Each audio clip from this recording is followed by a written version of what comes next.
saya udah putuskan besok pagi saya kabur. Gitu. Lu kabur kemana? Saya mau ke Jakarta.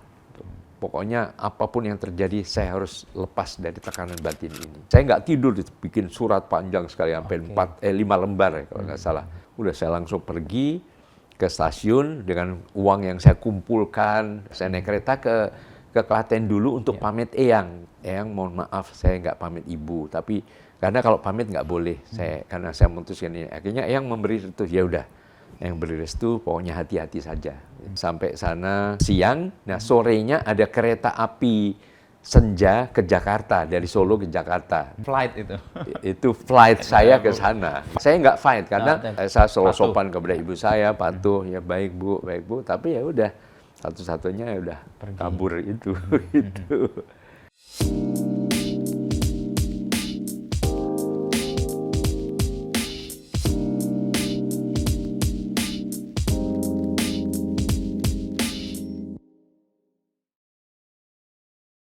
Apa kabar Kak Sito? Ya, alhamdulillah kabar baik, tetap semangat dan ya insya Allah tetap sehat. Wah, hari ini olahraga apa Kak Sito? Tadi kebetulan olahraganya di salah satu stasiun televisi. Oh, ada acara? Iya, acara bercanda pagi ya dengan ya Mas Andre, Mbak Ayu Ting Ting segala macam ya. Salah satu yang ditanyakan resep, ya katanya resep awet tua, awet muda ya. Jadi ya mungkin lari-lari, mungkin juga apa main lompat tali segala macam, barbel. Ya saya bilang karena itu bukan hanya tiap hari, hampir tiap jam gitu. Kalau habis saya kadang webinar juga di sini, begitu selesai ya lari dulu, mungkin salto, koprol segala macam. Kesadaran untuk terus berolahraga itu muncul dari mana? Padahal udah usia kan sebenarnya untuk kegiatan yang impact ke badannya terlalu beresiko kan nggak disarankan sebenarnya kan?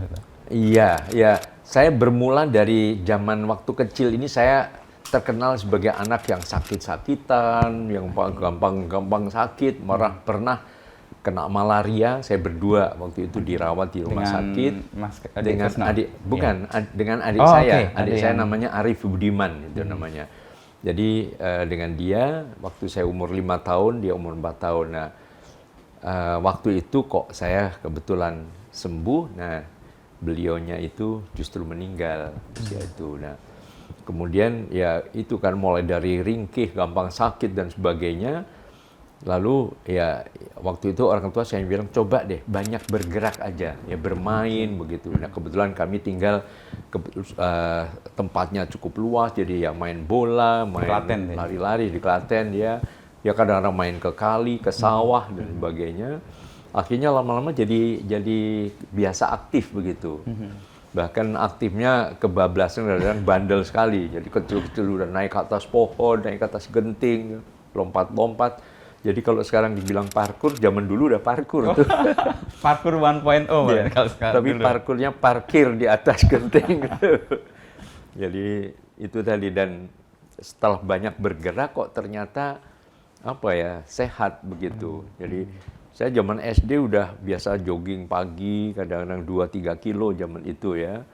Dan ternyata dengan bergerak ya sehat gitu. Jadi makanya terus terbawa sampai sekarang. Jadi bukan karena disuruh, karena hal itu jadi kebutuhan sendiri. Dan juga kemudian ada pengalaman ayah juga wafat karena kena jantung waktu itu. Nah akhirnya saya makin menyadari berarti ya harus banyak bergerak untuk menjaga kesehatan jantung. Kebetulan kemarin habis general check up kok katanya dokter, wah jantungnya bagus katanya. Ya alhamdulillah. Senang sekali berarti efek dari aktivitas fisiknya berdampak pada kesehatan yang teruji di general check up itu ya Kak? Iya, betul. Kak Sito, ada satu pertanyaan yang saya tuh heran ya. Gimana Kak Sito bisa tetap relevan kan menjadi kakak generasi baby boomers, generasi yang lahir tahun 50-an. Menjadi ayah dari generasi X. Menjadi kakek dari generasi Y. Dan sekarang tetap relevan di generasi Z. Itu gimana tetap relevannya dan poninya itu tetap terjaga? Iya. Kalau masalah poni ini karena alasan praktis saja. Jadi saya kalau habis mandi cepat sekali diuyak aja, bahasa Perancisnya diuyak gitu ya. Bahasa Klaten ya. kering, iya. Udah setelah itu kering sendiri disisir-sisir ya karena saya apa ya unyeng-unyeng loh, nggak tahu unyeng-unyeng ya. Pusat ya? Iya, pusat kepalanya di sebelah kanan, jadi tinggal dilempar ke kiri aja. Kiri udah begini, udah. Akhirnya setelah kering, ya sudah buat apa saja lebih praktis begitu. Dan saya juga karena itu dari kecil kan bandel sekali, karena biasa jatuh, luka-luka sering biasa. Nah pernah kepala bocor, karena jatuh ke bawah, dijahit. Nah yang menjahit juga yang membantu melahirkan saya, Pak Dr. Suraji Tirtonegoro itu. Udah dijahit, akhirnya untuk menutupi bekas jahitannya ya udah dilakukan penutupan kordennya. Yang bilang poni anti badai ini untuk menutupi jahitannya. Jadi lalu waktu itu juga ada model apa The Beatles, lalu Koes Bersaudara waktu itu ya sebelum jadi Koes Plus itu kok juga pakai poni begitu. Ah ya udah. Akhirnya sempat juga dipanggil Poniman waktu itu. Gitu. Tapi untuk tetap relevan di beda-beda generasi itu Pak Seto menjaganya gimana? Ya, karena itu tadi bahwa karena saya terbiasa bergerak dan artinya setelah saya mulai usia apa saya juga telah menikah ya. Nah, anak-anak saya sudah remaja yang sudah banyak bergerak yang penuh dinamika. Saya kan terbawa terus untuk dekat dengan anak-anak. Jadi dia dekat dengan anak-anak orang lain juga dengan anak-anak sendiri. Akhirnya kadang-kadang ya bahasa-bahasa remaja juga mulai mengerti dari anak-anak begitu.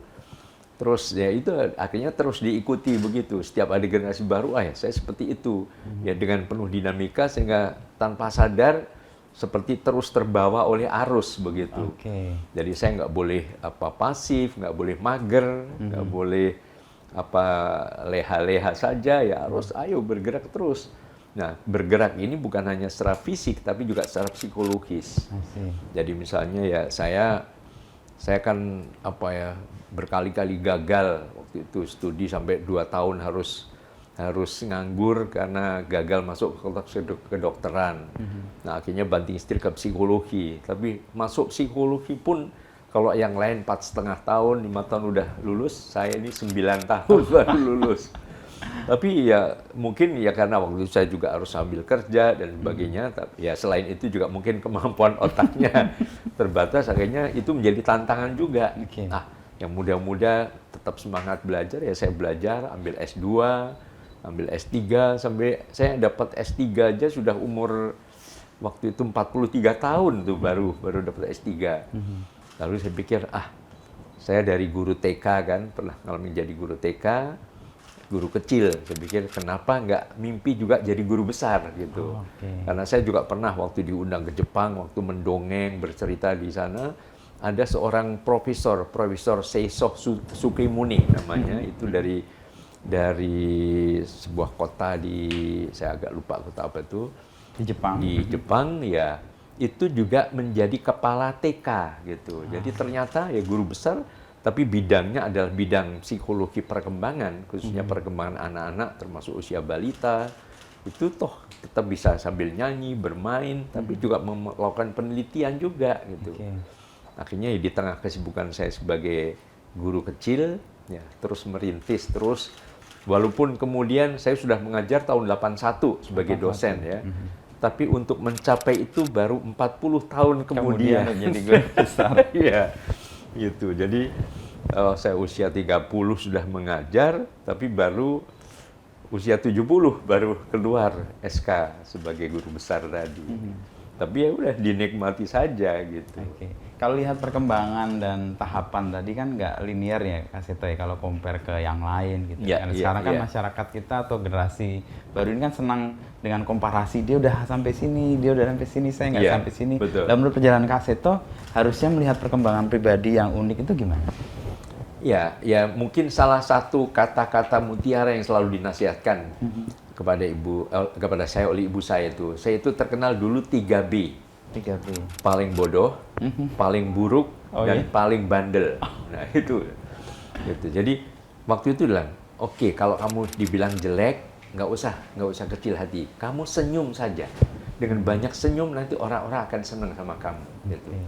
Oke, jadi sampai latihan di kaca senyum gini miring, oh kalau kayak gini kayak Dracula dan sebagainya. Nah, kalau kamu dibilang bodoh, ya sudah, karena apa? Mungkin setiap orang punya keterbatasan. Ya terus belajar, terus belajar, terus Malah belajar. itu juga memotivasi ya. Iya, begitu. Jadi nggak usah jadi orang, jangan pernah jadi orang sombong. Tetap kamu bukan rendah diri, tapi rendah hati. Gitu. Jadi nggak usah sombong, tapi terus belajar dan penuh rasa syukur. Gitu. Nah, kalau dibilang bandel, ya kamu bandel boleh, tapi bandelnya dibuang. Energi yang berlebihan itu, misalnya kamu sering membentak ya, bentaknya pakai nada. Gitu. Gimana tuh bentak pakai nada? Ya, misalnya apa? Misalnya saya marah gitu, apa? Misalnya apa sih? Pokoknya jangan gitu dong gitu. Nah, dibuang dengan li li li li li li li li li, misalnya gitu. Okay. Energinya tetap, Iya. tetapi ungkapannya berbeda. Betul. Jadi dibuang dengan energi itu atau menggambar atau mungkin main akrobat. Saya senang lihat akrobat. Atau saya waktu itu sudah mengagumi anggota TNI dan Polri. Waktu itu nggak jauh dari markas TNI ya. Itu jadi wah kok teriak-teriak sambil lari 1, 2, 1, 2. Nah itu akhirnya kita ikuti. Gitu. Rilis ya kayak stress Iya, rilis juga. Iya. Jadi energi yang tadi terbuang. Jadi bandelnya justru jadi suatu hasil, suatu prestasi. Makanya dulu kalau senang main wayang ya, main wayang tuh salah satu favoritnya kalau nggak jadi apa monyet kera ya, Anoman Anggodo dan sebagainya itu jangan loncat-loncat gitu atau jadi raksasa. Oh raksasa sambil koprol, guling-guling segala macam gitu. Jadi itu terbuang secara positif gitu. Jadi itulah yang akhirnya apa ya membuat ada keseimbangan lah. Oke. Gitu. 3B tadi itu dinyatakan oleh Ibu kan kepada Kak Seto. Dan Kak Seto menerima itu dan apa istilahnya berdamai dengan penilaian itu gimana ceritanya? Kan nggak bisa langsung terima aja kan pasti. Iya, ya mungkin mula-mula agak apaan gitu. Tapi setelah dipraktekkan ternyata bisa gitu. Dan itu terus terbawa sampai remaja. Itu saya sudah mulai tradisi menulis buku harian. Gitu. Jadi buku harian. Saya waktu itu punya buku harian yang cukup tebal ya. Yang Ketika remaja, SMP, SMA? Ya remaja sampai saya minggat ke Jakarta karena gagal jadi masuk fakultas kedokteran. Itu udah terus terbawa, itu cukup tebal. Nah, sayang memang tempat ini itu berapa tahun yang lalu kan pernah kena situ gintung, banjir sampai 3 meter gitu kan. Ya sudah, akhirnya dokumen-dokumen penting termasuk buku harian itu yang sangat bersejarah itu ya udah hancur semua. Nggak bisa diselamatkan. Gitu. Tapi ya beberapa hari-hari penting tetap ya selalu saya ingat ya karena saya selalu buka buku harian. Nah dari buku harian itu yang memotivasi saya, yang menyimpulkan oh jadilah kamu misalnya kamu nggak apa selalu dibilang nggak pinter nggak apa-apa, tapi yang penting kamu jadi orang baik. Kamu akan lebih berhasil jadi orang baik daripada pinter tapi nggak baik gitu. Jadi baik pinter tapi jahat, tapi mungkin curang dan sebagainya. Jadi akhirnya itu yang saya pegang gitu. Gitu. Dan buku harian itu kayak jadi terapi buat Kak Seto atau bercakap-cakap dengan diri sendiri. Iya. Dulu mungkin sekarang bisa pakai gadget gitu ya. Tapi intensitasnya beda kalau nulis dengan gadget itu. Nulis gitu. Dan apa yang Kak Seto rasakan ketika menulis atau? Ya itu semacam terapi ya, terobati gitu. Kadang-kadang saya tumpahkan dan kadang-kadang dan memberikan komando. Saya waktu itu pengagum dari tokoh bangsa proklamator kita Bung Karno. Itu kan tulisannya itu khas gitu kan. Itu sampai saya tiru tulisannya. Bahkan tanda tangan beliau itu sampai sekarang S-nya tuh saya mengutip S-nya dari Bung Karno itu. Gitu. Jadi saya salah satu pengagum beliau dan itu dari buku-bukunya ada tulisannya. Dan itu saya anggap saya seperti muridnya Bung Karno. Tapi dan itu dari buku harian itu yang menyemangati saya. Sehingga waktu saya jadi ya dengan 7 bulan jadi gelandangan itu terus terbawa di ransel kecil saya. Setiap kali saya catat, saya nggak pertemuan dengan Pak Kasur yang angkanya serba 4 pun, tercatat juga di Serba 4 situ. itu apa, Pak? gitu. Mas Seto? Kenapa? Serba 4 maksudnya? Ya, saya bertemu beliau itu tanggal 4, Bulan 4. bulannya bulan 4, dan jam 4 sore. Gitu. I see. Jadi waktu itu sore, bertemunya siang, Ding. Tapi waktu kemudian Pak Kasur mengatakan di playgroup dia, di PAUD ya, ibu-ibu sekarang saya punya asisten baru. Padahal saya melamarnya jadi membantu rumah tangga beliau. Tapi kan namanya asisten juga. Ya, asisten baru. Siapa Dik namanya? Nama saya Seto, Pak. Nah, kita panggil Kak Seto. Waktu itu udah, pas itu sore hari kan, saya lihat ada jam, jam 4. Ya udah. Begitu malamnya saya pulang, nah saya catat, loh, Tanggal 4. Bulan 4. Loh, ini bulan April, Januari, Februari, Maret, April. Wah, bulan 4 ya. Gitu. Jadi, dan dulu pernah matematika dapat 4. Karena ya nggak pinternya itu. Tapi itu tahun 1970 waktu itu. Jadi akhirnya ya udah saya, karena dari jasa buku harian tadi ya, dan saya mengikuti terus, dan sampai sekarang ya saya masih punya catatan harian itu. Gitu. Oh, oke. Jadi munculnya nama Kak Seto tadi sebenarnya tanpa sengaja ya kalau lihat dari ceritanya. Iya, Kak Seto ya, dari Pak Pak Kasur, Kasur dan iya. nggak tahu namanya, kan namanya siapa? Iya. Seto ya. Mulai sekarang kita panggil Kak Seto. Ibu-ibu tepuk tangan gitu. Jadi seperti apa ya, merayakan sesuatu yang bersejarah buat hidup saya gitu.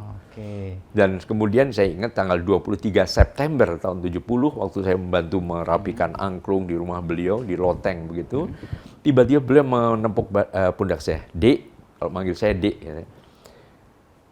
"Tolong dengar pesan saya. Kalau saya mati," beliau mengatakan begitu.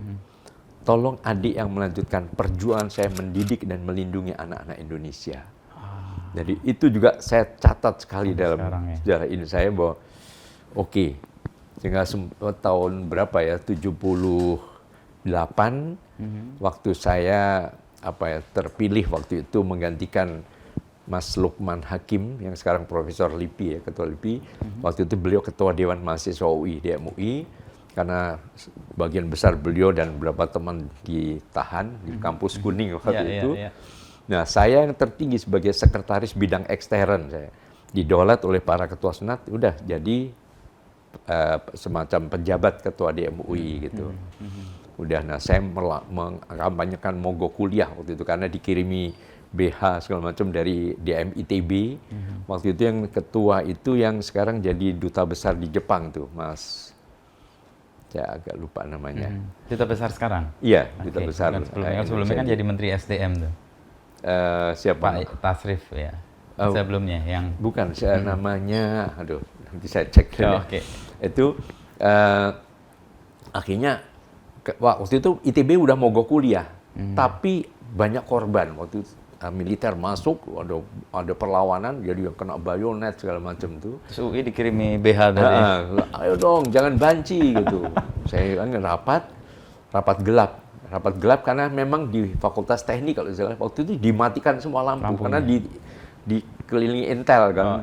Istilah gelap itu emang karena lampunya gelap, bukan karena diam-diam. Jadi sebenarnya nyalin korek, soalnya dan bawa senter kecil gitu ya. Jadi tolong besok jam sekian pagi ya, jam 8 atau 9 saya agak lupa. Tolong diumumkan kepada mahasiswa yang akan kita kumpulkan di FEUI waktu itu untuk juga mogok kuliah. Udah, jadi waktu itu ada mobil pick up gitu, saya naik ke atas kapnya gitu, lalu saya berpidato gaya waktu ketua OSIS juga. Teman-teman mahasiswa, sekarang saya nyatakan mahasiswa UI mogok kuliah sampai waktu yang tidak ditentukan. Begitu sorak, militer masuk loh. Tapi kita sudah persiapkan, rapat ada pagar betis, jadi mahasiswa digiring masuk juga. Udah semua masuk semua, udah. Nggak berapa lama kita dipanggil rektor sama beberapa dekan. Wah, saya dimaki-maki, dimarahin habis. Kalian apa sih bikin malu UI segala macam gitu. Awas kalian bisa dipecat ya. Wah, saya udah ngeri nih, udah pelarian ke psikologi. Udah itu nanti mau dipecat lagi ya. Tapi ya udah kami mohon maaf, tapi ini suara mahasiswa Bapak, Ibu, saya bilang gitu. Udah suruh pulang, langsung digiring ditangkepin, dibawa ke Kodam. Kodam. Kodam Lima Jaya, ya. Periksa satu-satu, bagian ada yang masuk, begitu saya yang periksa itu kasdamnya, bukan pangdamnya. Kasdamnya Pak Edi Nalapraya yang pernah jadi gubernur DKI, wakil gubernur waktu itu ya. Begitu lihat saya, loh, kamu kan gurunya anak saya kan? Maksudnya apa Pak? Kamu Kak Seto yang ngajar di itu? Bukan, saya udah bikin sendiri, di Taman Ria gitu. Ya betul Pak. Aduh, kamu udah di dunia anak, udah lebih tepat, udah nggak usah yang begini-begini, ini berbahaya. Berjuang nggak usah harus seperti ini, bilang. Ya, tolong tetap kamu di dunia anak, kamu lebih tepat di sana. Akhirnya panggil ajudan, tolong ini antar ke rumah. Jadi beberapa teman ditahan. Masih di sana. Saya dilepaskan karena disuruh jadi. Iya, tetap di anak-anak. Iya. Sampai di rumah. Nah ini serba kebetulan ya, ini mungkin karunia dari Allah Subhanahu Wa Taala. Ada undangan dari TVRI. Besok pagi diminta datang untuk diberi kepercayaan mengasuh acara baru Aneka Ria anak-anak itu. Ya, yang kemudian terkenal bersama dengan Kak Heni Purwonegoro. Tapi waktu itu masih dengan 78, tapi waktu itu masih dengan Mas Gatot Sunyoto pertama kali. Mas Gatot Sunyoto. Kemudian dengan beberapa artis, ada Mbak Hetty Koes Endang, dengan Mbak Replika Duri. Nah terakhir dengan Mbak Heni Purwonegoro, oleh TVRI kok dibilang paling pas paling cocok gitu. Ya udah akhirnya terus. Nah pada waktu peringatan, kan 4 April itu saya anggap jadi hari pengabdian saya di dunia anak-anak kan. Pada waktu peringatan ke-46 atau 47, tempat saya diperingati di sebuah mall begitu. Saya undang juga Pak Edi Nalapraya. Gitu. Yang menjadi penyelamat tanda petik dari gerakan itu ya. Terus beliau hanya kata terima kasih Bapak yang mengembalikan saya ke rel saya, yaitu dunia anak-anak begitu. Kalau calling back ke yang tadi kan sebenarnya Pak Kasur ya yang memberi kayak meniupkan roh lah ya. Iya, pertama kali tetap di anak-anak, lalu berusaha untuk goyah, lalu ada Pak Edi Nalapraya mengembalikan lagi. Dilalahnya besoknya dapat surat dari TVRI untuk mengasuh program itu. Coba kalau saya di kampus Kuning udah nggak bisa, udah lewat kesempatan itu ya. Jadi ya itulah suka dukanya segala macam ya. Tapi kayak banyak kebetulan ya itu ya. Kalau Kak Seto sendiri ngelihat hidup ini kebetulan atau ada upaya dari Kak Seto sendiri? Ya, kalau saya selalu apapun juga dari Yang Maha Kuasa, itu aja. Jadi tapi ya saya kan juga bagaimana juga tetap prinsip saya kan gembira itu sudah sejak jadi gelandangan dulu sudah saya tanamkan prinsip itu. Tapi singkatan dari huruf GEMBIRA. G-nya adalah gerak, jangan mager. Maka saya artinya gerak tuh saya dulu juga udah jadi kuli pasar juga jadi pemulung itu kan gerak kan gitu. Jadi itu yang membuat saya kehujanan, kena angin itu yang dulu pernah gampang masuk angin itu malah jadi tidak fit ya. Imun kuat. Gerak gitu. Nah, E-nya adalah emosi cerdas. Jadi emosi itu jangan emosi cerdas ya yang lebih gembira, bahagia, bersyukur gitu. Jadi jangan sedih, marah, ngambek dan sebagainya gitu. Dan itu saya buktikan. Saya berapa kali disiram satpam karena kesiangan bangun. Kemudian ya diancam juga oleh teman-teman senior di teman-teman gelandangan di sana segala macam. Tapi udah jangan marah, udah minta maaf, nggak ada soal minta maaf gitu. Jadi E-nya emosi cerdas, M-nya yaitu makan dan minum teratur. Jadi apapun juga, ya saya pernah ingat waktu SMA saja, saya sudah saatnya makan belum ada makan, ya pas istirahat saya nunggu saja. Begitu bel bunyi, ada meja itu ditinggalkan, saya bilang sama bibi warungnya, Mbak, jangan diberesin dulu ya. Itu saya kumpulkan cepet dulu. Udah, saya makan sisa-sisa itu ya. Tapi nikmat juga kok. Mungkin karena lapar juga.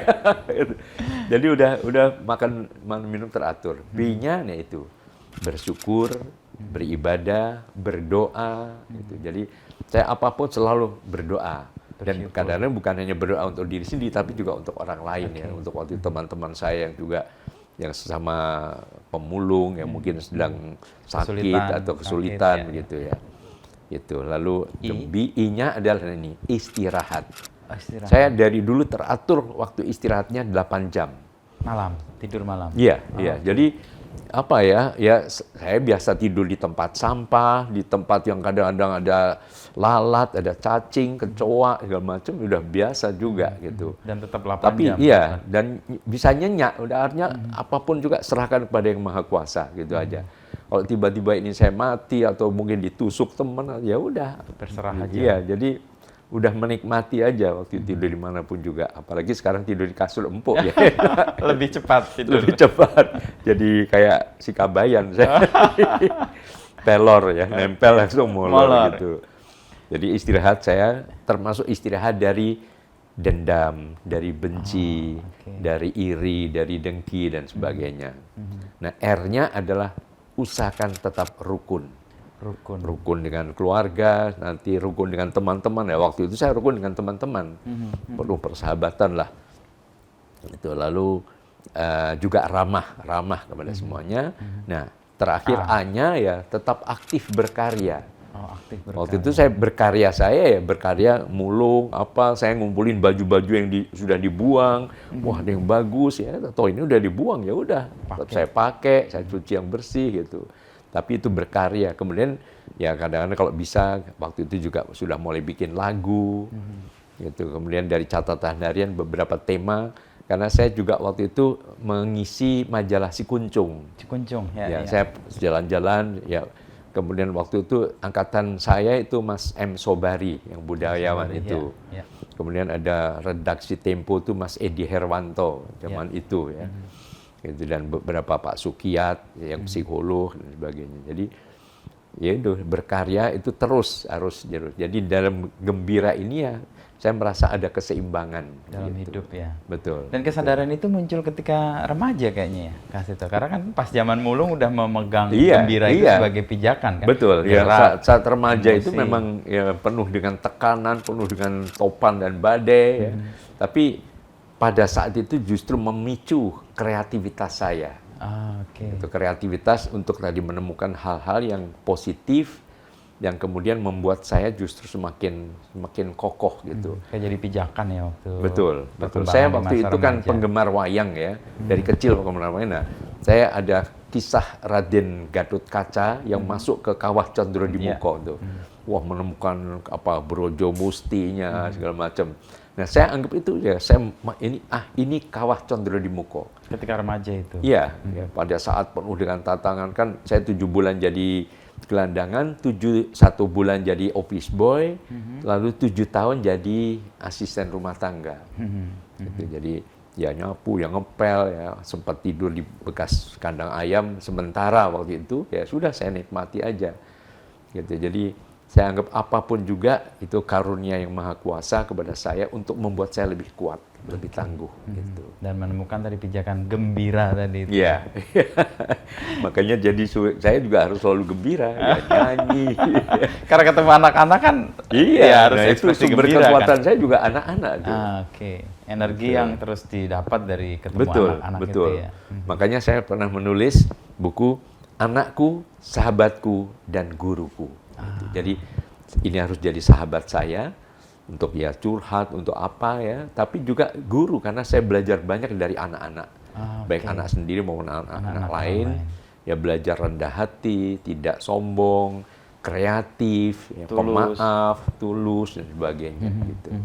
Kalau dalam rentang perkembangan Kak Seto kan tadi remaja itu masa yang sangat membekas ya dan memberikan pijakan nilai yang sampai sekarang Kak Seto pegang. Nah, sekarang kan kalau kita lihat antar generasi kan beda-beda nih Kak Seto tantangannya ya. Kak Seto kan beruntung sekali karena hidup di banyak generasi ya dan tetap aktif karena tadi gembira terakhirnya kan aktif itu ya.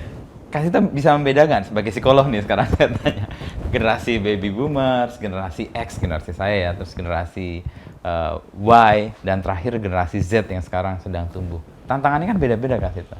Iya, memang. Tapi saya melihat ada yang sama. Ibaratnya yang berbeda adalah kulitnya saja, tapi isinya sama. Oke. Bahwa anak-anak ya selalu pada masa-masa SD misalnya itu kan salah satu teori mengenai tahap berkarya, tahap menemukan potensinya. Potensi misalnya. diri ya. Jadi misalnya ada seorang pelawak gitu, iya saya ingat waktu saya SD itu, wow orang-orang udah kalau saya udah apa istilah ngocol atau apa udah orang pada ketawa gitu. Jadi wah saya pelawak, atau mungkin saat itu saya udah menemukan kemampuan bermain bulu tangkis, itu saya udah juara RT-nya atau apa misalnya. Jadi atau saat itu saya sudah senang menyanyi. Jadi masa-masa itu memang harus membangun kepercayaan diri anak dengan menemukan potensi masing-masing dan memberikan apresiasi gitu.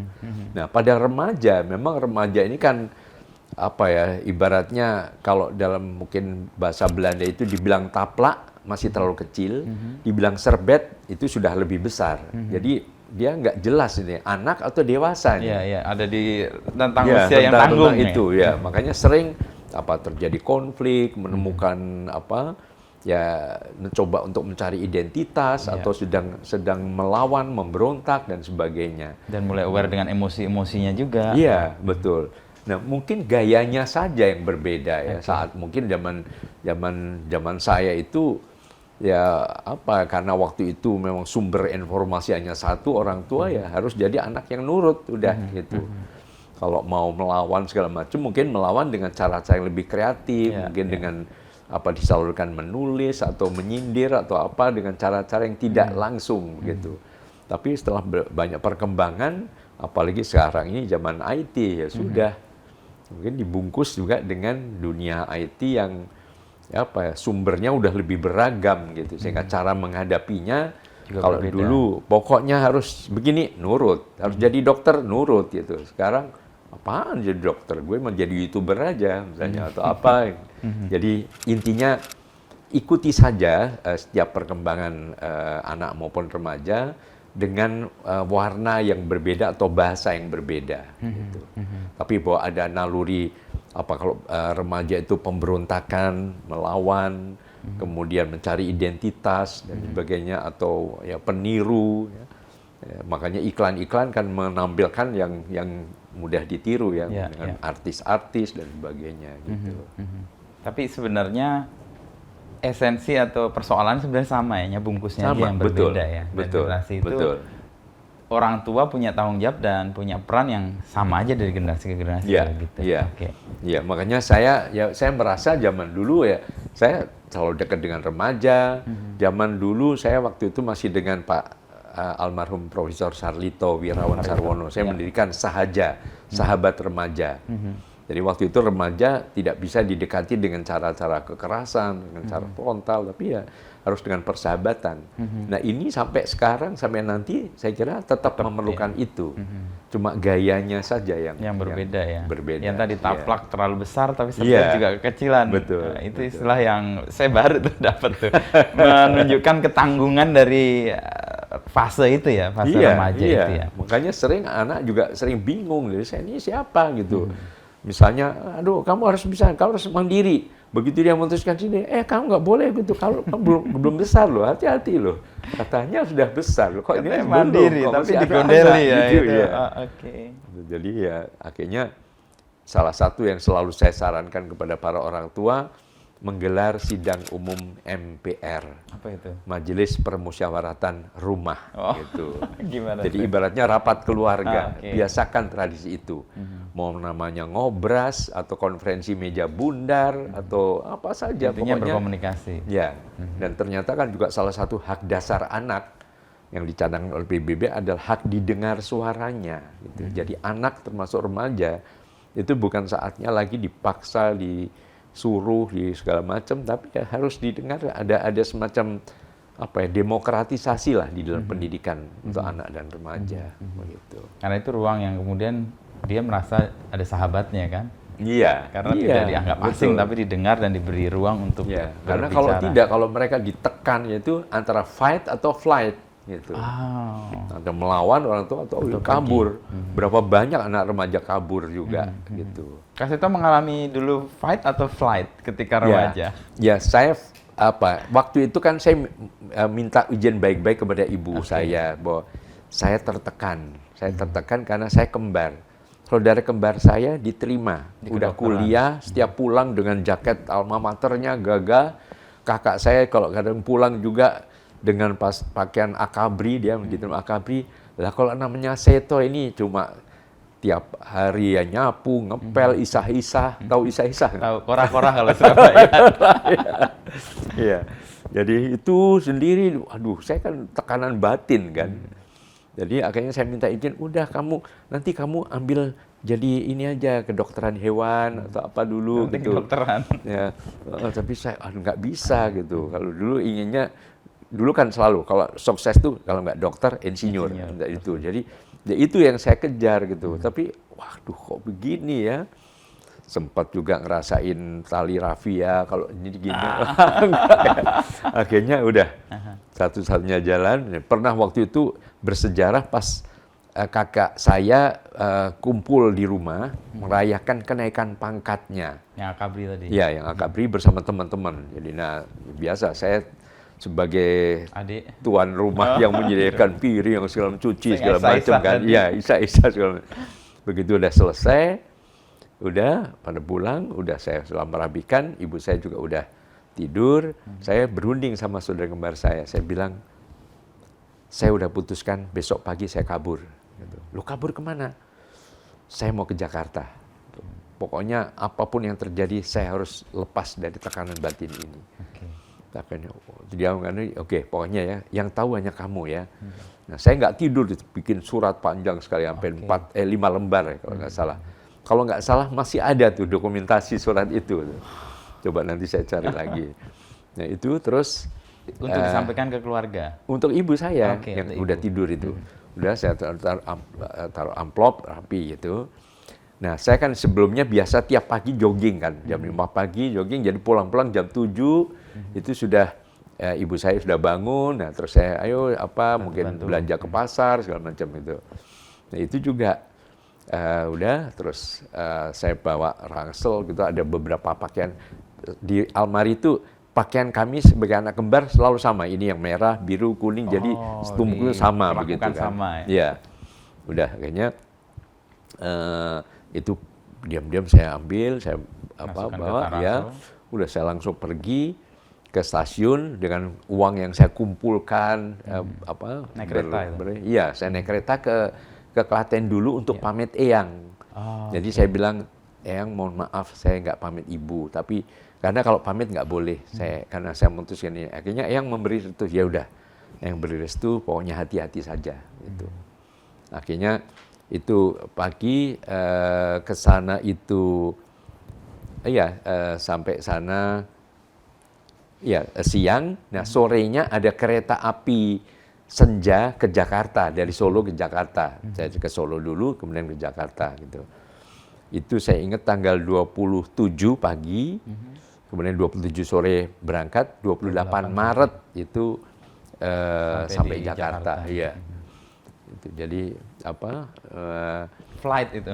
Itu flight saya ke sana. Fight gitu. Lalu flight itu. Iya. Fight. Saya nggak fight karena saya selalu sopan kepada ibu saya, patuh, ya baik bu. Tapi ya udah satu-satunya ya udah kabur itu. Gitu.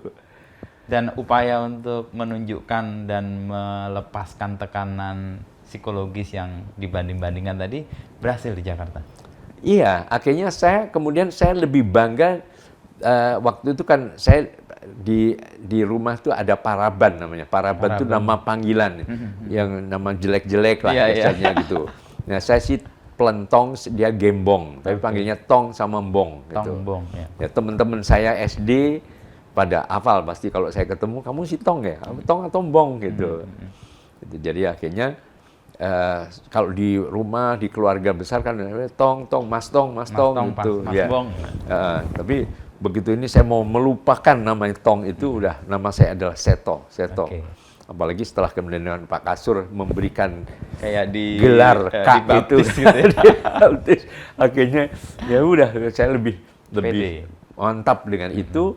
Ya udah sebenarnya, dan saya nggak ingin menjadi bayang-bayang dari saudara kembar saya gitu. Jadi ya udah Kak Seto yang suka mencintai anak-anak dan sebagainya. Itu yang kemudian saya membangun rasa percaya diri tadi. Gitu. Butuh berapa lama kalau Kak Seto melihat proses untuk keluar dari bayang-bayang dibandingkan dengan adik? Iya, sekitar 2 tahun lah. Oh, 2 tahun. Ya baru ya?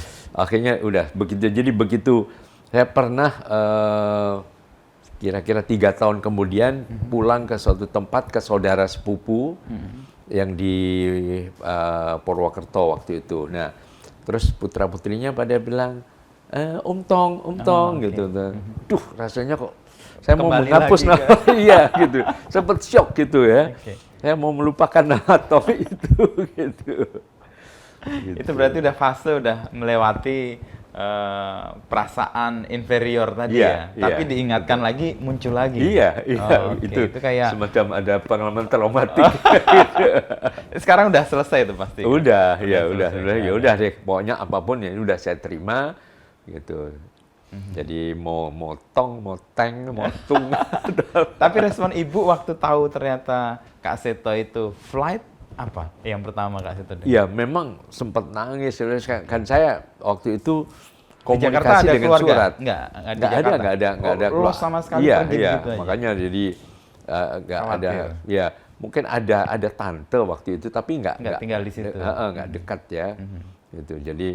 Jadi komunikasinya malah waktu itu ada teman lah begitu tempat saya jadi tukang batu di rumah dia itu. Langsung saya cerita keadaan saya, akhirnya ya udah saya yang tulis surat gitu. Jadi tulis surat ke ibu, saya sahabatnya Seto, pokoknya udah besar lah, sudah dewasa. Seto aman-aman di sini, baik-baik kok gitu. Pokoknya tenang saja, percaya suatu saat nanti akan kembali pada saat sudah sukses gitu katanya waktu itu gitu. Terus Kak Seto bisa kembali dan ketemu ibu lagi setelah berapa lama dan momen mungkin, apa? Saya waktu itu sudah selesai, sudah masuk kuliah ya. Oh, udah di UI? Iya, sudah di UI ini. Jadi ya itulah, saya mahasiswa UI lah paling tidak itu ya. Kalau mau dibandingkan pun ada ada pride-nya lah ya. Ada pride-nya gitu. Ya, kemudian ya udah saya pulang. Kebetulan saya sudah banyak teman. Saya bersama dengan ada orang Australia. Orang Australia dan ya karena udah ini berbahasa Inggris lah gitu. Terus saya ajak mau nggak nemenin ke sana. Jadi ketemu gitu. Terus kalau ngomong saya bahasa Inggris sedikit lah udah sedikit lancar gitu. Jadi ibu juga bahagia sekali akhirnya. Oh ya udah deh. Pokoknya yang penting kamu selamat. Jadi ibu senang gitu. Dan restu kemudian diberikan ya. Dan hanya restu eyang kan tadi. Karena restu ibu yang Iya, karena waktu itu kan sempat waktu pergi, loh kok jam sekian belum pulang. Saya bilang, pada waktu jam 9 buka lemari, loh kok ini satu pakaian udah hilang semua. Langsung, jangan-jangan minggat anak ini gitu. Lalu ada rangsel kecil itu kok juga udah nggak ada gitu.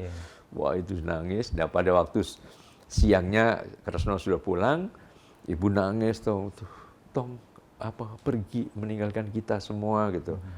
Oh pantesan Bu, ini ada surat. Pura-pura nggak tahu.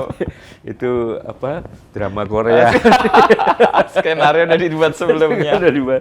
Terus coba ini buat ibu nih, gitu baca. Oh ibu tambah nangis gitu. Ya udah Bu, udah kita ikhlaskan aja kok. Udah yang penting dia akan hati-hati kok gitu. Apa yang membuat Kak Seto tetap teguh dengan, kan pasti di tempat asing, nggak kenal siapa-siapa, godaan untuk menjadi tidak benar kan juga banyak ya.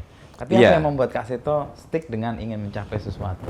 Iya, itu tadi bahwa saya ke sana ke Jakarta atau pokoknya minggat ini harus sukses. Ingin membuktikan sesuatu. Iya, saya harus menunjukkan bahwa saya pun mampu gitu.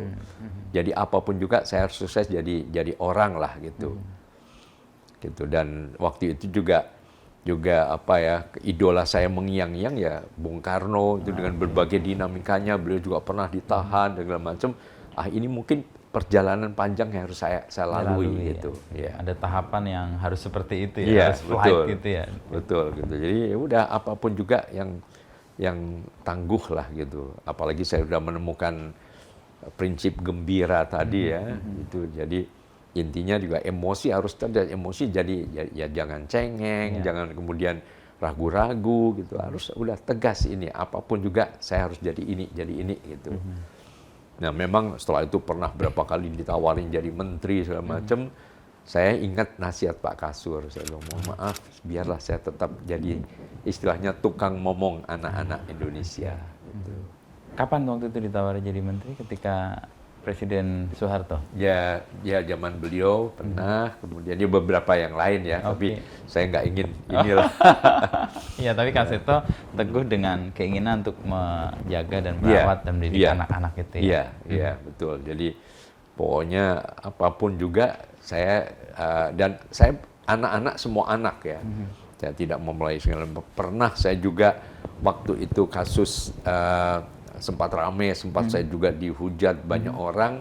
Waktu saya mendengar peristiwa yang di kilometer 50 kasusnya Habib Rizik itu kan itu. Ya. Nah, saya hanya mendengar bahwa itu ada anak yang kemudian terguncang. Nah, saya spontan saja gitu. Saya langsung waktu itu juga sendirian, mungkin ditemenin oleh menantu saya ya. Itu udah masuk kandang macan istilahnya. Udah saya orang-orang ya mungkin lihat saya, ya udah saya assalamualaikum masuk ke sana. Saya hanya mau lihat anak yang katanya waktu dia ikut peristiwa itu gitu. Nah, saya sengaja nggak memberikan tahu media itu, tapi rupanya di sana keluarga di sana ada media yang mewawancarai saya kan. Ya saya bilang apa aja, pokoknya saya anak-anak, mau anak teroris, mau anak apa, saya hanya lihat anak. Jadi jangan dikaitkan dengan orang tuanya gitu. Karena saya konsisten pada perlindungan anak.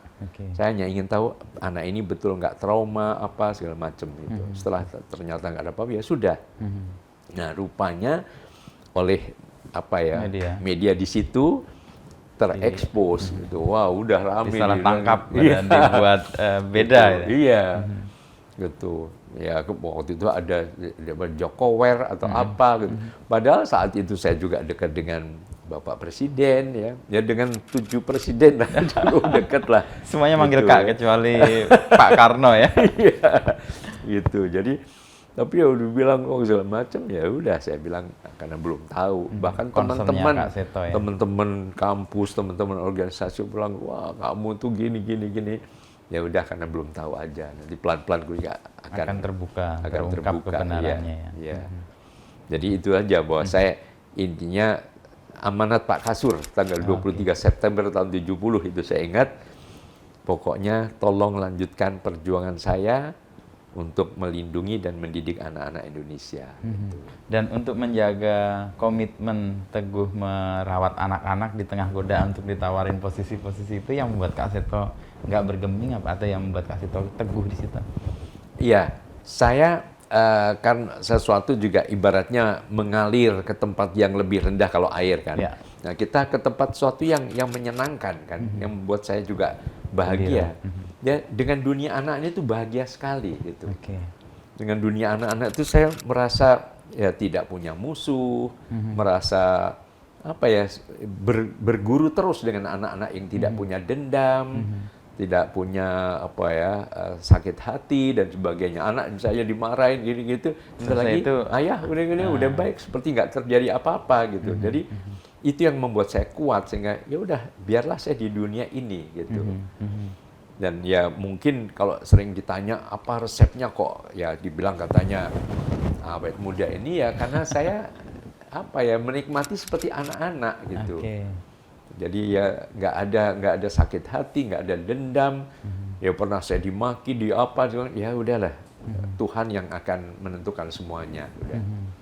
Intinya itu aja. Jadi justru dengan anak-anak Kak Seto berguru dan mendapatkan value-value yang membuat hidup lebih baik ya, atau lebih tentram, atau lebih meaningful ya kalau dalam konteks memaknai dibanding tawaran itu. Iya.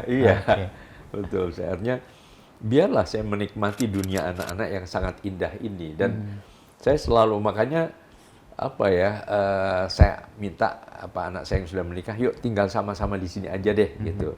Karena ada beberapa rumah gitu yang dalam satu kompleks ini.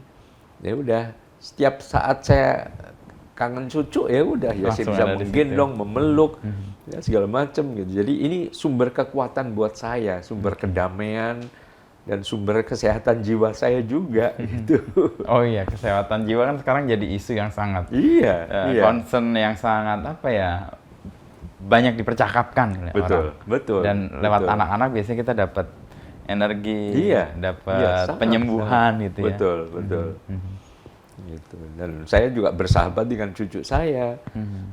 Kadang-kadang apa ya, mereka juga ikut apa lari-lari, ikut apa nyanyi, kadang-kadang belajar main musik. Oke. Kalau bertemu dengan anak kan itu kan ada momen-momen yang menyebalkan juga ya Kak Sito. Atau kita ngerasa gondok atau jengkel gitu ya. Kak Sito menghadapi itu enggak? Atau kalau menghadapi gimana caranya? Untuk Nah, bisa. saya kok belum pernah ya. Oke. Artinya ya itu karena saya sudah menemukan kekuatan dari anak, jadi jangan sampai saya emosi menghadapi anak gitu. Ya berapa kali misalnya saya ada anak kecil nyanyi gitu, pernah suatu saat ya, udah kira-kira 25 tahun yang lalu saya ingat itu, anak saya jongkok di sebelahnya nyanyi apa gitu, terus dia bingung, diketahui teman-temannya, dia marah, saya ditempeleng kacamata saya lepas. jatuh pecah der gitu. Ya udah, oh baik gurunya juga nggak apa-apa pun namanya juga anak-anak kok. Oke sayang yuk ke sana nggak apa-apa kok. Udah, jadi berapa peristiwa juga begitu. Pernah juga ada di tempat anak berkebutuhan khusus juga begitu. Itu juga pernah juga saya diludahin gitu. Anak yang Perilakunya ya. iya, pokoknya nggak dapat hadiah atau apa. Saya ingat pernah kok itu muncul di Instagram juga ya. Terus aduh saya malu, dulu saya pernah ngeludahin Kak Seto saya gitu. Tapi itu artinya buat saya anak-anak itu suatu sumber kekuatan sehingga saya harus tetap hormati gitu. Meskipun dia kadang-kadang terasa menyakiti atau membuat kita nggak nyaman. Saya nggak pernah terluka untuk menghadapi anak. Nggak pernah marah, bentak segala macam tuh mungkin nggak pernah ya. Saya pernah sekali justru dengan anak saya waktu itu. Anak sendiri. Anak laki-laki waktu saya capek gitu terus ayah capek tahu nggak gitu, hanya begitu aja karena saya biasa sabar, terus dia diem gitu, terus menyendiri gitu, terus berapa saat terus begitu saya sadar, loh kenapa saya marah ya, enggak, begitu saya dekati, terus udah saya peluk, ayah minta maaf ya, tiba-tiba dia dengan air mata yang basah, enggak ayah enggak salah, aku yang salah, aku yang minta maaf. Akhirnya kamu berpelukan gitu. Itu malah momen bonding yang betul, kuat ya. Betul. Itu anak saya lagi-lagi yang sampai sekarang sangat penuh persahabatan dengan saya ya, sangat dekat dengan saya gitu. Sehingga waktu juga pernah kan saya diberitakan terdeteksi kanker prostat waktu itu ya. Padahal sebenarnya ternyata waktu itu hanya diduga, tapi setelah diperiksa, di biopsi ternyata enggak gitu. Itu saya sangat terpukul sekali dan ayah tolong ya jaga kesehatan ya gitu. Lalu juga waktu itu kira-kira tahun 2014 itu ya 8 tahun yang lalu ya, waktu anak saya masih studi di yang kedua itu di Australia waktu itu, dia ayah dengar mau ini ya didukung jadi guru besar ya gitu. Ya ini lagi nunggu, ini udah diusulkan gitu. Pokoknya kasih tahu aku harus pulang. Jadi dia mau menghadiri itu gitu. Itu emotion touch-nya kuat banget ya. Iya, sangat dekat sekali gitu. Jadi itu aja yang saya ingat pernah marah kepada anak Iya. Kalau pesan dari Pak Kasur tadi kan clear ya buat Kak Seto, dan itu kayak jadi pegangan ya untuk kemudian menekuni jalan ini gitu ya, jalan yang mendampingi anak-anak itu. Selain itu yang menguatkan untuk Kak Seto tetap di sini siapa? Nah, kemudian juga saya ingat pada waktu saya lulus sarjana tahun 81 itu, saya sempat ditawarin di suatu perusahaan besar lah gitu. Nah, kemudian saya tanya kepada dekan saya, Ibu Profesor Saparina Sadli. Sampai sekarang masih ada, beliau bahkan ya cukup dekat lah gitu. Kadang-kadang saya tahu kapan ini, waktu guru besar juga memberikan selamat juga gitu. Saya tanya ibu, saya ditawarin ke beberapa perusahaan besar. Menurut ibu, saya harus apa? Lalu beliau bilang, Seto, kamu sudah mapan di dunia anak-anak. Udah, nggak usah, tetaplah di dunia anak-anak. Terus berkarya di dunia anak-anak. Jadi itu beliau yang Kayak ketiga ya, meneguhkan setelah Pak Kasur, kemudian Pak Edinal Praya, nah itu Profesor Sadil itu. Beliau yang kemudian, aduh saya bilang, oke, baik, terima kasih. Udah, akhirnya ya sudah. Saya terus di dunia anak-anak ini. Sampai sekarang, dan itu Sampai kayak jadi sekarang. memberi energi yang terus-menerus tadi tuh ya. Jadi Betul. guru juga anak-anak itu ya. Iya, iya, betul. Kalau dalam posisi Kak Seto sekarang kan masih dikenal sebagai Kak ya. Padahal sebenarnya Kek ya. Kek. Nah, itu ada perasaan gimana? Iya, ya saya sudah. beberapa kali juga saya tanya kepada anak saya, boleh nggak nanti pas umur 70 tahun kemarin itu, langsung ayah umumkan panggilnya jangan Kak Seto tapi Kek Seto gitu. Terus dia mungkin tanya berapa teman gitu, udah nggak usah, biar tetap aja Kak. Kak itu kan singkatan Kak, tambahin Eka jadi kakek, jadi kuda gitu. Tambah AK jadi kakak.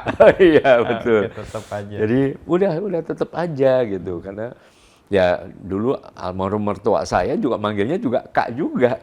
Oh iya. Iya. Iya, Mertua bahkan manggil Kak. ya artinya apa kakaknya istri saya, kakak ipar saya juga panggilnya juga Kak juga. Jadi ya udah nempel aja seperti Pak Kasur kan. Oke, ya, Pak Pak Kasur Kasur dan dan Bu Kak Kasur. Sur kan dulu Ya, namanya Kak Sur. Suryono kan. Jadi Kak Sur. Akhirnya kalau udah besar ya udah Pak Kasur akhirnya gitu. Kalau saya Pak Kaset. Generasi yang baru nggak ada tahu tuh kaset itu apa tuh. Tapi kalau kakek jadi Pak Keset ya. Satunya kasur, satunya keset. Dalam perjalanan Kak Seto yang memanggil bukan Kak selain Bung Karno siapa? Orang tua pasti. Oh iya, iya orang tua ya sama teman-teman. Oh, teman-teman yang Iya, teman-teman. tong tadi ya. Iya. Ya beberapa teman kampus ya udah panggil Seto aja. Kadang-kadang sudah besar ya masih manggil yang pelayan panggil nama, tapi saya bilang Kak Seto. Akhirnya saya nggak enak ya, semua saya panggil Kak semua. Gitu. Jadi posisi ini yang sekarang menjadi kekuatan, dan menurut Kak Seto ini kayak ya sudah, ini dunia yang kayak apa ya, terberi untuk ditekuni di sini ya, di anak-anak ini ya. Iya. Akhirnya seperti ya dalam perjalanan yang cukup panjang, saya menemukan dunia pengabdian saya gitu. Di Jadi anak-anak ini. ya, jadi ya sudah, inilah pengabdian saya. Dan saya juga mencoba untuk mengkampanyekan tokoh-tokoh muda di bidang perlindungan dan pendidikan anak-anak ini gitu. Supaya ada regenerasi juga Iya, kan ya. iya, supaya generasi muda. Sebenarnya dulu juga banyak ada Kak Kusumo, Kak Kusumo, yang dulu kan dongeng, siapa tuh, Kak Nunu, Kak Nunu juga, itu kakak yang lain juga ya. Gitu. Tapi kayaknya kalah Awu sama Kak Seto ini. Ya mungkin diperlukan konsistensi ya di situ ya, bahwa ya adalah lebih fokus lah di situ, karena apa-apa di mana-mana kan juga selalu ada anjuran kalau ada apa-apa fokus di satu titik, karena kita kan kemampuan kita, kekuatan kita terbatas. Kalau harus nyambi ke sana juga susah. Bisnis aja kalau bisa juga fokus di satu bidang usaha gitu ya. Seperti Kompas kan bidang pemberitaan media. Media ya. Kita banyak sekali cerita tentang Kak Seto sih, dari zaman tahun 70-an dan 80-an kan, memang kita hidup sebagai media. Betul. Dulu saya termasuk beberapa menulis juga di Harian Kompas ya. Tapi mungkin nanti bisa lihat di sana koleksi dari tulisan-tulisan tapi di media-media yang lain ya. Gitu. Kalau di Kompas masih bisa dicari sih Kak Seto. Karena kita punya fisiknya dan digitalnya untuk gitu ya. bisa dilihat tanggal berapa, tahun berapa. Ke Palmerah ya nanti. Boleh nanti cari ke sana. Dulu waktu muda apakah poninya sama atau sekarang kok poninya makin panjang Kak Seto? Ya ini aja, kadang-kadang nggak sempat potong rambut ya. Kebetulan yang paling cocok memotong rambut saya ini itu sudah kira-kira ya 17 tahun yang lalu ya. Nah sekarang sejak setahun atau 2 tahun yang lalu pindah ke Bali. Oke. Jadi untuk potong rambut Harus ke atau Bali. beliau yang ke sini atau Atau saya yang ke yang ke sana gitu. Jadi makanya udah gondrong gini ya udah nanti kalau hanya sedikit-sedikit mau potong sendiri atau mungkin siapa ada teman yang di sini yang bisa motong juga gitu. Tapi malah makin mirip kayak The Beatles sih. Beatles awal-awal tahun 60-an. Iya. Iya, makanya kadang-kadang saya juga itu salah satu koleksinya patungnya. Oh, bukan patung Beatles ya, tapi ada di atas ada patung The Beatles itu. Ya karena saya suka sih lagu-lagunya ya. Oke. Kalau dari semua personilnya Kak Seto personifikasinya ke yang mana? Ke John Lennon kah, ke Ringo kah, ke Ya, Paul saya McCartney John kah? Lennon. Oh, John Lennon. Iya, Oke. saya paling senang John Lennon ya. Kalau nggak salah kacamata juga kan. Oh iya, cuman nggak Kacamata bulat aja deh. Iya, iya. Dulu saya pernah beli kacamata bulat. Oh, oke. Jadi saya gitu terus bergaya pegang buat gitar. Wah, salah. Nyanyi Hey Jude. Lalala. Kenapa John Lennon? Ada sesuatu yang Ya, apa ya? sama jiwanya kah? Karena mungkin wajahnya segala macam lebih cocok aja, Tipikalnya lebih ya. sreg ke John Lennon gitu. Tapi tadi Pak Kasur, Edi Nalapraya, lalu Ibu Ibu Sadli itu Iya, yang menjadi pengikat untuk Kak Seto untuk tadi ya fokus, konsisten, dan menjaga ini sebagai tempat yang memang harus dirawat ya dengan betul. dengan kerinduan pada anak, belajar pada anak tadi ya. Iya. Jadi ya kemudian kami juga diskusi keluarga juga ya, jangan pernah nanti ayah pernah jadi bupati atau wali kota di itu mah ini enggak atau ya. menteri, udah enggak lah. Pokoknya jadi kak saja deh. Kakak dari semua generasi ya. Kalau kita refleksikan tadi pertanyaan awal saya kan, Kak Seto ini kakaknya generasi baby boomers yang lahir 50-an. Kakaknya juga untuk generasi saya, generasi X. Kan saya manggil Kak Seto dulu di TVRI pertama tahun 80-an ya Kak Seto kan. Betul. Terus kakaknya generasi Y yang sekarang milenial ini. Juga masih dianggap Kak juga kan. Dan terakhir generasi Z nih yang sekarang paling baru ini, dan tetap Kak Seto nggak kehilangan relevansi dengan terakhir nih, gimana cara menjaga tetap relevan itu yang tadi saya belum ketemu. Iya, saya karena mencoba untuk dekat dengan generasi-generasi yang di bawah saya yang terus tumbuh itu gitu. Kalau dulu dekat dengan anak, sekarang dekat dengan cucu misalnya gitu. Jadi ya udah ikutin saja gitu. Jadi menurut saya itu juga selalu sumber kekuatan saya gitu. Dan kemudian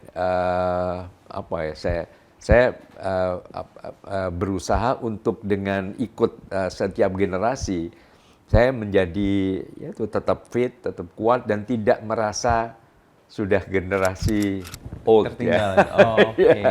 Jadi update Gitu. terus justru ya. Iya, update terus sehingga kalau ya generasi sekarang masih loncat-loncat masih saya bisa kok masih gitu, dan bukan dipaksakan, bukan gitu. Tapi emang udah bagian dari jadi bagian dari kebutuhan juga gitu. Jadi ya mengalir saja, ibarat mengalir, ikutin air saja, mau sampai ke laut lepas ya ikutin aja seperti airnya Bengawan Solo kan, mengalir sampai jauh. Tapi kalau ada filsafat di Jawa itu kan ikut arus tapi nggak ke bawah arus, atau ngeli tapi nggak keli. Iya. Itu gimana jaga Kak Seto? Kan tetap dengan generasi-generasi ikut, tapi Kak Seto tetap memberikan warna tertentu yang bagi generasi yang baru mungkin orang lihat lagi tuh. Jadi dia ngalir tapi nggak ke bawah arus. Itu gimana Kak Seto? Iya, artinya kita juga punya prinsip, punya pegangan hidup ya. Artinya misalnya unsur sopan santun, unsur adanya dekat dengan yang Maha Kuasa, Sang Pencipta misalnya, itu yang selalu dijaga gitu. Jadi mau modern boleh lah gitu, tapi jangan sampai nggak sopan gitu. Nah ini juga selalu saya tanamkan kepada anak-anak saya juga gitu. Bahwa dengan cara begitu ya, kalau ibaratnya saya tidak kemana-mana tapi ada di mana-mana, ibaratnya gitu. Nggak kemana-mana tapi ada di mana-mana. Karena tadi nilai-nilai yang teguh itu tadi. Iya, betul. Sopan santun. Jadi kita punya prinsip sehingga tadi tidak keli tadi, tidak wah kalau misalnya sekarang kadang-kadang manggil nyokap bokap, lu gimana bokap? Bukan begitu. begitu caranya gitu. Tetap harus sopan santun. Tapi bahwa dengan berdialog ya, berdemokrasi dalam pendidikan ya oke Jadi gitu. MPR tadi ya. Ya, sidang umum MPR tadi. Meskipun cara berkomunikasinya mungkin berbeda ya. Iya, iya. Tapi inti iya. bahwa nilai ditanamkan, Iya, nilai betul. diwariskan itu tetap Iya, dilakukan. iya. Itu yang harus terus dipegang teguh gitu. Ada kecemasan nggak Kak Sito dengan generasi ke generasi ini melihatnya? Ya, sejauh kita punya pegangan hidup tadi ya, bahkan sekarang ya nilai-nilai agama tetap kita pegang terus. Tapi juga ya mungkin apa yang disebut di itu loh, saya salut itu istilahnya karakter profil pelajar Pancasila itu. Pertama akhlak mulia, itu perlu sekali, etika untuk ini. Kemudian kedua juga kemampuan bekerja sama, ya, artinya gotong royong juga. Tapi juga adanya kreativitas, adanya unsur disiplin, tapi juga ada unsur kritis juga gitu. Jadi hal seperti itu yang harus terus dijadikan pegangan gitu. Jadi kita boleh mengikuti apa juga, tapi kritis. Kalau memang salah ya harus berani dikatakan salah. Gitu. Tapi juga jangan kaku, juga harus dengan kreativitas. Jadi penuh ide-ide bahwa zaman terus berubah ya, menghadapi apapun juga ya harus ada problem solvingnya harus kuat juga. Seperti di masa pandemi ini misalnya. Dan beberapa orang wah juga ini semua runtuh tapi ya ayolah kita tetap bangkit dengan tetap kreatif. Ya sekarang sudah bisa buka usaha-usaha online segala macam kan juga dari kreativitas juga gitu. Ya karakter-karakter itu yang membuat Kak Sito juga ngerasa ya fine aja generasi. Iya. Tiap generasi punya tantangannya, tiap Betul. generasi punya pahlawannya, tiap generasi punya resikonya sendiri. Jadi nggak bisa mengatakan generasi A lebih baik, generasi B lebih baik. Nggak fair juga melihat itu ya Kak. Bahwa ini nanti akan ada sesuatu lagi yang baru, yang terus akan berubah ya, terus dihadapi saja gitu. Kak Sito tidak mengunggulkan generasi-generasi sebelumnya. Apa yang membuat Kak Sito tetap merasa ya tiap generasi punya keunggulannya? Kan kadang-kadang kalau kita nih, generasi saya kok yang paling baik, kan ada kecenderungan itu tuh. Nah, Kak Sito nggak masuk ke situ, gimana ceritanya atau gimana? Ya mungkin karena pengalaman yang cukup lama ini, saya selalu berusaha berpikir positif gitu. Bahwa semua itu ambil positifnya. Zaman dulu positifnya ada, zaman sekarang positifnya ada juga. Kita selalu berpikir positif aja. Sama aja misalnya menilai presiden, Bung Karno, Pak Harto, kemudian Pak Habibie dan seterusnya itu semua ada positifnya. Kita lihat positifnya. Nah, kepada anak-anak pun juga begitu. Akhirnya juga kepada pasangan hidup gitu. Pasangan hidup ini kan penuh goncangan kan. Apalagi pandemi ini kan ya katanya angka perceraian meningkat karena mungkin itu tadi.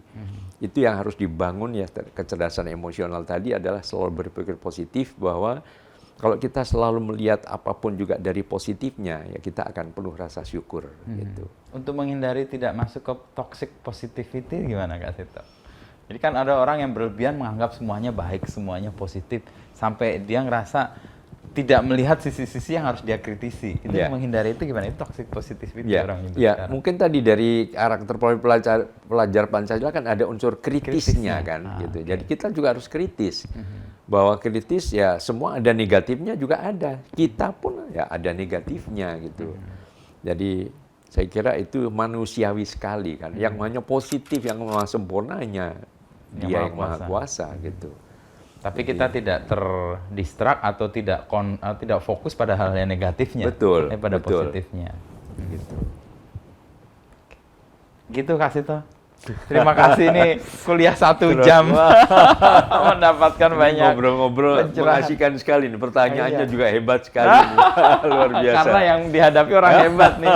Saya punya pengalaman dulu waktu kecil kalau habis, karena kan saya sekolah SD di Cijantung. Kalau boleh nonton tuh setelah sekolah dan sekolah belajar. Dulu kan acara Kak Sito kan sore-sore gitu ya.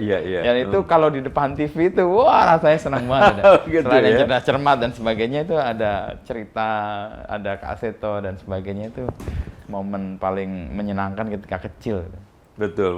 Mungkin karena kita sama-sama coklat, Cowok Klaten. Cowok Klaten. Terus nama Wisnu kan Wisnu. nama wayang kan? Iya, betul. Nah, makanya Penjelmaan kita sama-sama- Kresna juga. Iya, nama wayang juga kan? Oke. Matur nuwun. Iya, Kak monggo Seto. sami-sami. Oke.